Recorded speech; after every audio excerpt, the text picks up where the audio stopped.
warahmatullahi wabarakatuh. Salam guru penggerak. Perkenalkan, nama saya Muhammad Yusuf. Saya pada saat ini akan menjelaskan aksi nyata tentang budaya positif. Budaya positif adalah sebuah kegiatan yang mengandung nilai-nilai kebajikan universal. Apa saja yang saya lakukan dalam aksi nyata kali ini? Aksi nyata kali ini yang melatar belakangi yaitu rencana untuk mengembangkan kegiatan kebaikan pada murid untuk menjadikan pribadinya bertanggung jawab penuh, hormat, dan kritis. Seorang guru harus mampu berperilaku yang baik dan memberikan tuntunan, keteladanan, serta memberi motivasi kepada peserta didik. Kemampuan guru dalam menerapkan disiplin positif yang sesuai dengan filosofi Ki Hajar Dewantara merupakan landasan yang diciptakan oleh budaya positif. Tujuan aksi nyata kali ini yaitu agar memberikan gagasan terhadap murid agar senantiasa belajar sesuai dengan kesepakatan. Yang kedua, terciptanya budaya positif di kelas di saat pembelajaran. Yang ketiga, terciptanya belajar berpihak pada murid. Yang keempat, menumbuhkan sikap tanggung jawab, komitmen pada pembelajaran terhadap murid. Kemudian penting sekali kita melaksanakan budaya positif ini. Oleh karena itu, saksikanlah video-video aksi nyata dari kegiatan aksi nyata kali ini, yaitu dengan budaya positif, apel pagi, kemudian pembiasaan mengucapkan salam dimanapun berada, dan yang ketiga yaitu pembiasaan pembacaan surat Yasin di musola setiap hari Jumat, dan aksi-aksi nyata lainnya dari rekan sejawat dan lain-lainnya. Saksikanlah budaya positif aksi nyata, dipersilakan. Wassalamualaikum warahmatullahi wabarakatuh. Kebiasaan yang baik untuk kita semua. Ada beberapa hal yang Bapak dapat sampaikan. Kebiasaan yang baik ini senantiasa kita tingkatkan, apalagi yang sudah kita lakukan seperti literasi Quran, ikhlas. Masih berjalan anak-anak? Terus laksanakan. Mudah-mudahan akan menjadikan diri kita lebih baik apalagi kita membaca kitab suci, menara berkah, dan sambil kita membaca terjemahnya untuk menjadi pedoman hidup kita dalam setiap melakukan sesuatu. Kemudian juga budayakan yaitu kebiasaan memberikan salam. Jangan hanya memberikan salam kepada Bapak Ibu guru di kelas, tapi dimanapun kamu berada, kebiasaan memberikan salam itu baik, karena mendoakan orang lain juga akan mendoakan kita. Mudah-mudahan dengan doa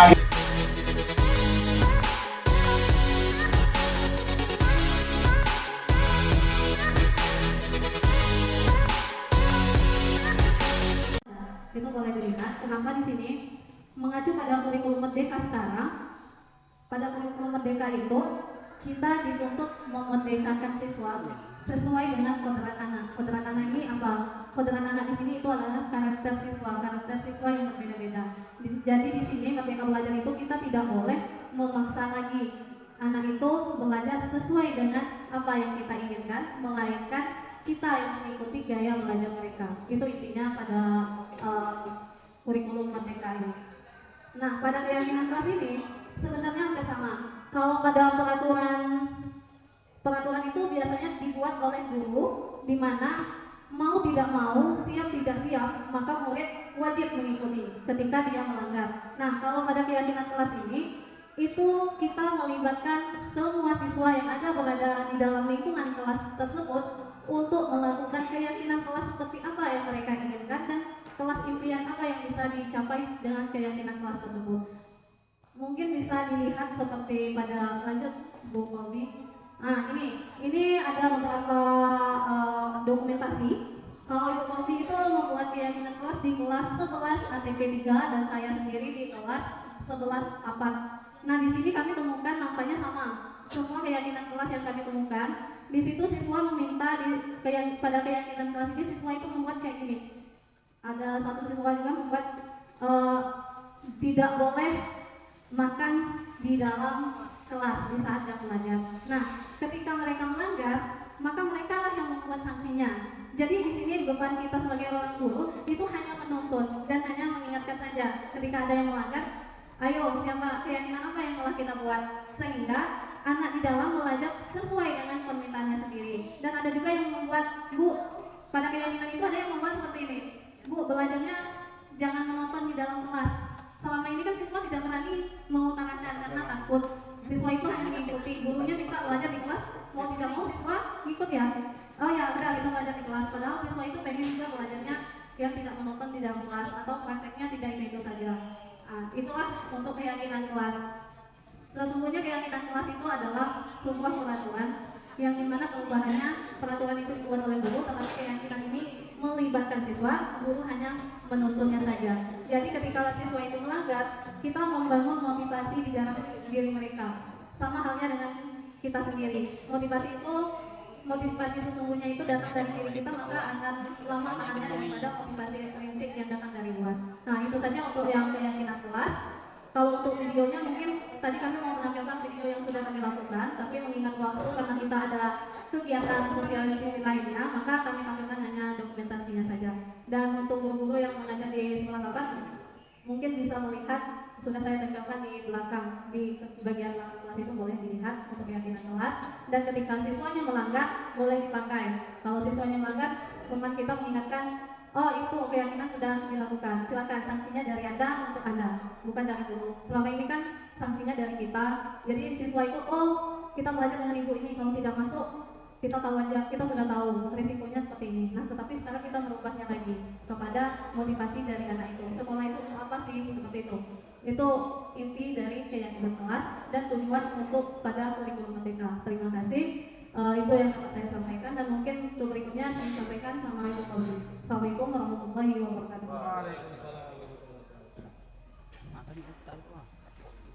Bismillahirrahmanirrahim. Assalamualaikum warahmatullahi wabarakatuh. Baiklah, di sini saya kebagian slide untuk kebutuhan dasar manusia.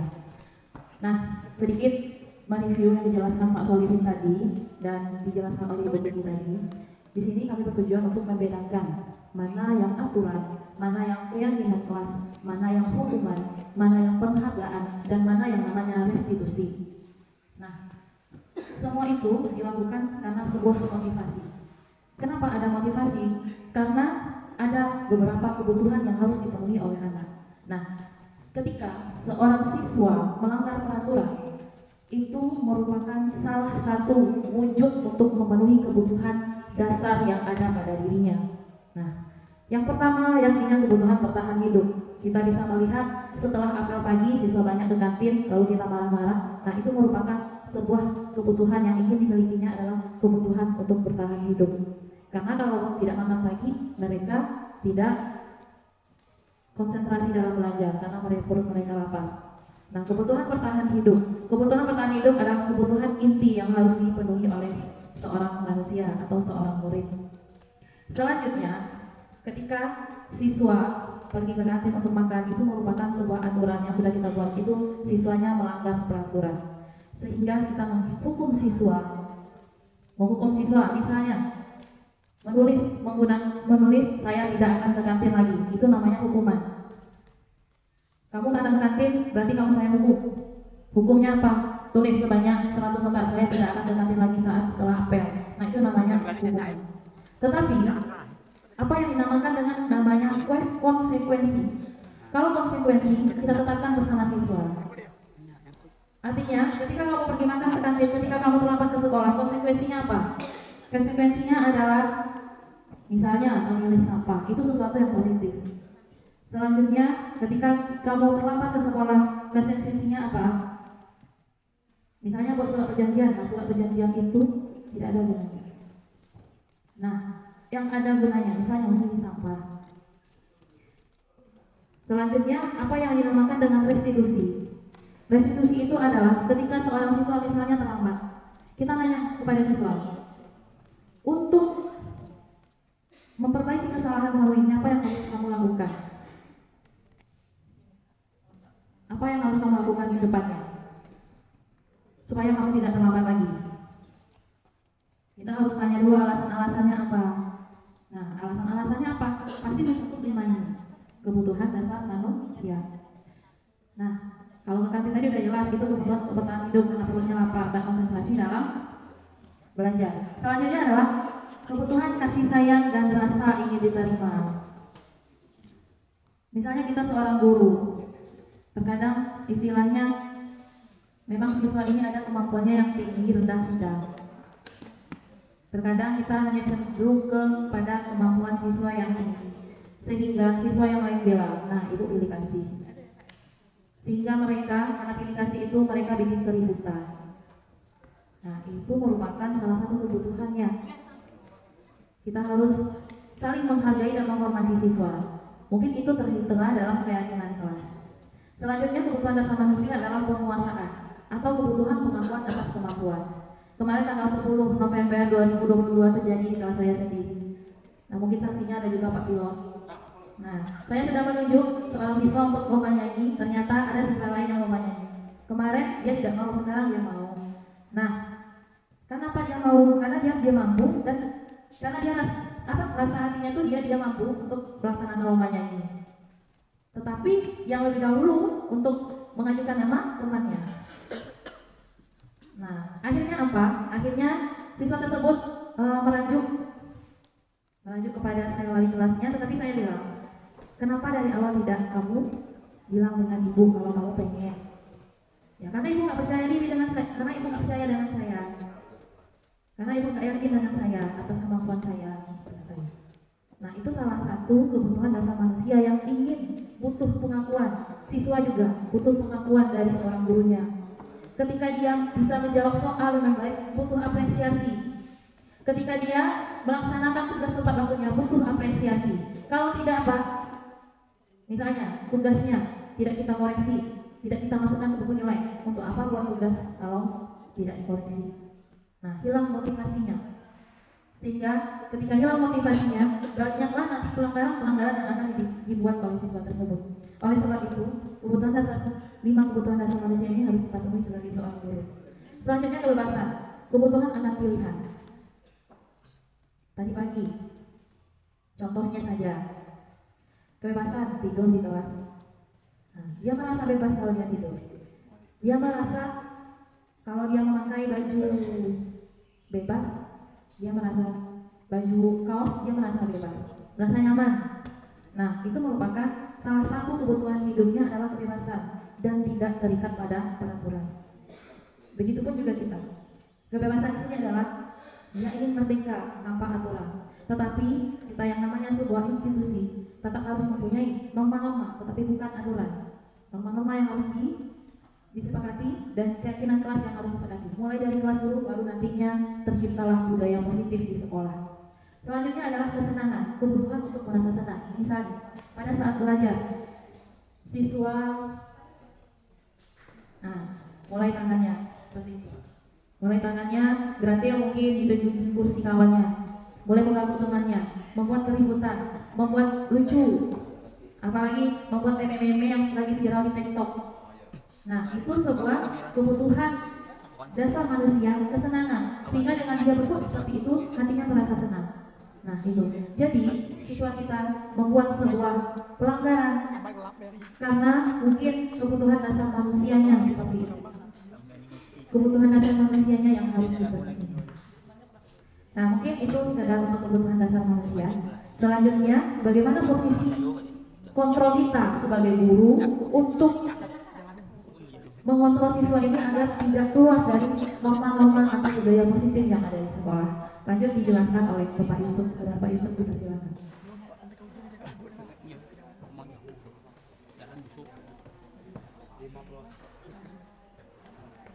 Assalamualaikum warahmatullahi wabarakatuh.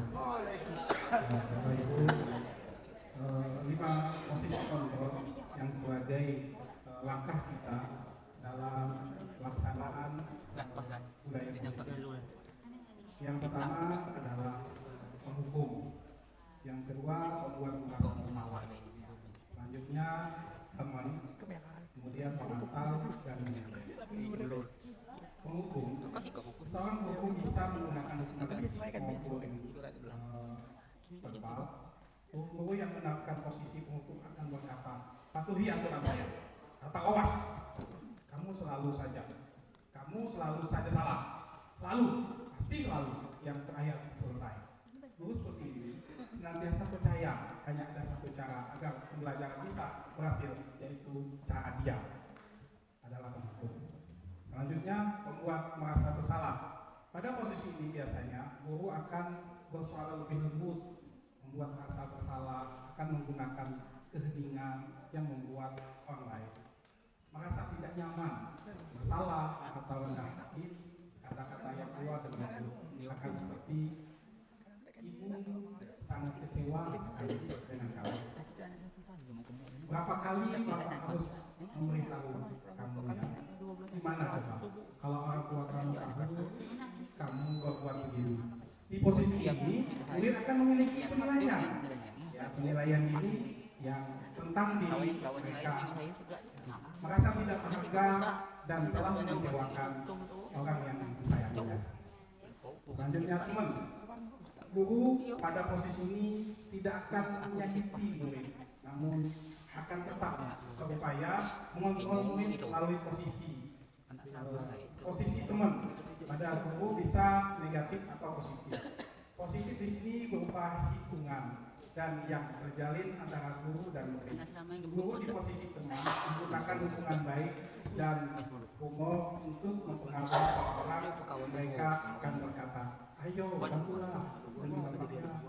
Ayo ingat, tidak bantuan bapak selama ini. Ya sudah, kali ini tidak apa-apa. Nanti ibu bantu bereskan. Hal negatif dari posisi teman adalah bisa suatu saat guru tersebut tidak membantu, maka murid akan kecewa dan berkata, saya pikir bapak ibu teman saya. Itu adalah salah satu negatifnya kalau pada posisi teman. Selanjutnya, memantau. Memantau berarti mengawasi. Pada saat ini kita mengawasi, kita bertanggung jawab atas perilaku orang yang kita awasi. Posisi memantau berdasarkan pada aturan-aturan dan konsekuensi. Dengan menggunakan sanksi atau konsekuensi, kita dapat memisahkan hubungan pribadi kita dengan murid. Sebagai seorang yang menjalankan posisi pemantau, pertanyaan yang diajukan sebagai pemantau, lakukannya apa yang telah kamu lakukan, sanksi atau konsekuensinya apa, itu sebagai posisi pemantau. Selanjutnya yang terakhir adalah manajer. Manajer adalah posisi di mana guru berbuat sesuatu bersama dengan murid, mempersilahkan murid menjawabkan perilakunya, mendukung murid agar dapat menemukan sanksi atas permasalahannya sendiri. Seorang manajer telah memiliki keterampilan di posisi teman maupun pemantau, dengan demikian bisa jadi di waktu-waktu tertentu kembali kepada kedua posisi tersebut dilakukan. Bapak Ibu sekalian, sebelum saya tutup materi ini, maka di sini saya sampaikan terakhir adalah yaitu restitusi atau segitiga restitusi. Apa sih segitiga restitusi itu? Segitiga restitusi itu adalah proses menciptakan kondisi bagi murid untuk memperbaiki kesalahannya sehingga karakter mereka lebih kuat ketika kembali kepada kelompoknya. Nah, di sini untuk mereka bersalah, kalian kita di kelas Bapak Ibu, ini contoh, kita sedang ajar, ada murid telat. Kita udah 1 jam ngajar, murid udah datang. Nah, bagaimana yang harus dilakukan? Ada 3 langkah. Langkah pertama, menstabilkan identitas. Apa sih menstabilkan identitas itu? Menstabilkan identitas itu adalah kesadaran anak tersebut atas kesalahannya. Misalnya kita tanyakan dalam menstabilkan identitas, Misalnya nama anak kita Randi. Randi, apakah ingat perilaku siang tadi kamu telat? Menurut kamu telat tersebut baik apa tidak? Tidak, Bu. Itu tidak baik, Bu. Kami telat, Bu. Itu adalah menunjukkan identitas kesadaran dia mengaku bahwa dia salah. Kemudian yang kedua, validasi tindakan. Jangan langsung ketika dia salah kita langsung emosional, emosi, langsung kita gebuk atau langsung kita tampar atau usir dia. Nanti membentuk mental anak. Kata anak nanti, woi, larangnya ini, dan timbul sifat dendam di dalam hati anak tersebut. Dalam pembelajaran Merdeka Belajar itu dijauhkan. Jadi macam mana dalam validasi tindakan? Kita ramah, kita santun masih, kita persilakan masuk. Masuk, nak. Baik, saya tanya. Nak, Kandi, tentu kamu ada alasan. Kenapa kok bisa terlambat? Nah, disinilah validasi tindakan muncul. Ya Pak, kami pagi tadi buru-buru sekolah, jadi sudah sempat sarapan. Maka kami telat jam ibu, kami di kantin makan, Pak. Oh, ayolah kalau kayak gitulah akan muncul validasi tindakan. Kalau seandainya tadi kita cupit atau kita pukul, kita juga yang nyesal kemudian karena kita tidak ada tindakan validasi tindakannya. Kemudian yang terakhir adalah menanyakan keyakinan. Nah, dari hal ini Anda kan sudah punya keyakinan kelas dan di kelas. Sudah, Pak. Jadi yang telat masuk apa hukumannya? Ngepel WC, Pak? Silakan. Itu keyakinan kelas, kamu sudah punya keyakinan kelas. Selanjutnya dari hal tersebut macam mana ke depan? Insya Allah, Pak, kami ke depan tidak akan mengulangi telat lagi.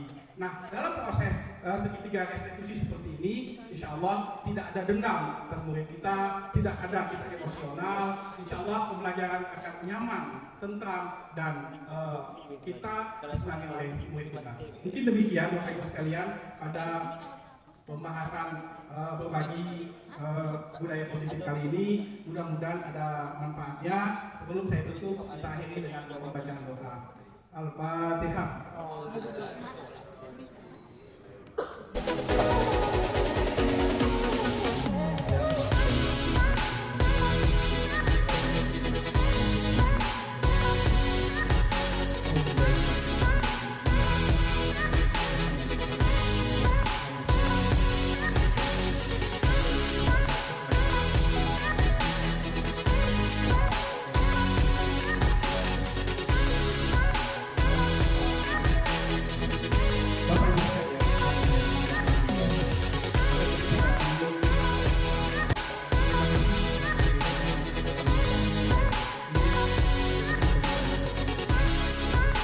Assalamualaikum warahmatullahi wabarakatuh. Perkenalkan, nama saya Muhammad Habibie SPDI, yaitu mengajar mapel agama di SMK PP Negeri Jambi. Kebetulan saya teman sejawatnya Bapak Yusuf Muhammad SPDI. Langsung saja, ketika sedang mengajar di lokal, saya menemukan ada antara siswa yang sedang ketiduran. Nah, tentu ini adalah masalah. Lalu bagaimana langkah-langkah saya menghadapi siswa yang sedang tidur? Dengan menggunakan langkah-langkah segitiga restitusi. Yang pertama adalah menstabilkan identitas. Saya panggil anak yang tidur tadi, saya bilang, kenapa tidur, nak?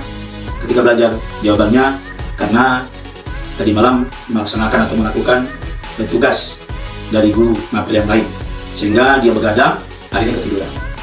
Nah, kemudian saya suruh mereka untuk keluar dulu, mencuci mukanya, biar ada ngantuk lagi.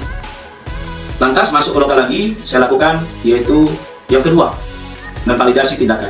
Saya tanya, nak, tahu nak kalau ketiduran apa konsekuensinya? Maka dia mengatakan, tahu Pak, kami sepakat di lokal kalau ketiduran kami lap kacau. Maka dilaksanakanlah hukuman tadi. Alhamdulillah selesai. Lalu yang ketiga, tugas saya adalah menanyakan keyakinan atau meyakinkan kepada siswa untuk tidak mengulang kembali tidur tadi di lokal. Saya tanya, yakin nak setelah melaksanakan hukuman ini tidak akan melanggar lagi, tidak akan tidur lagi? Maka dia mengatakan, yakin Pak, saya tidak akan mengulang. Jadi inilah cara saya sebagai guru agama memberikan hukuman kepada anak, dan ini merupakan segitiga restitusi, cara kita menindaklanjuti anak-anak yang mungkin bermasalah di dalam lokal demi kenyamanan kita belajar bersama. Itu saja, mudah-mudahan bermanfaat. Saya akhiri. Wassalamualaikum warahmatullahi wabarakatuh. Assalamualaikum warahmatullahi wabarakatuh. Perkenalkan, nama saya Saryono. Saya mengajar di bidang olahraga di SMK PP Negeri Jambi. Kebetulan saya rekan sejawat Bapak Muhammad Yusuf SPD. Dalam KBM biasanya saya mengajar di lapangan dengan metode segitiga restitusi. rata-rata biasanya anak itu telat karena ganti pakaian. Maka dia meminta maaf, apakah diperbolehkan masuk? Boleh. Saya perintahkan masuk ke barisan teman-teman. Ketika pas setelah materi berlanjut dan hampir selesai, maka anak itu menanyakan keberadaan, contohnya seperti kehadirannya bagaimana. Ya, saya bikin kehadiran, tapi saya tanyakan lagi bagaimana supaya dia tidak mengulangi, supaya dia tidak dicontoh oleh temannya perbuatan yang salah tersebut. Maka dari itu dia berjanji akan mengulanginya lagi. Maka dia mengatakan, saya menerima hukuman apa yang Bapak berikan. Saya mengatakan, saya tidak bisa memberikan hukuman yang tidak sesuai dengan kapasitas kamu. Kamu pilih sendiri hukumannya. Tapi anak itu mengatakan mau dan bersedia membersihkan musola ataupun kelas ataupun lapangan yang kotor, ya, supaya dia tidak mengulanginya lagi katanya.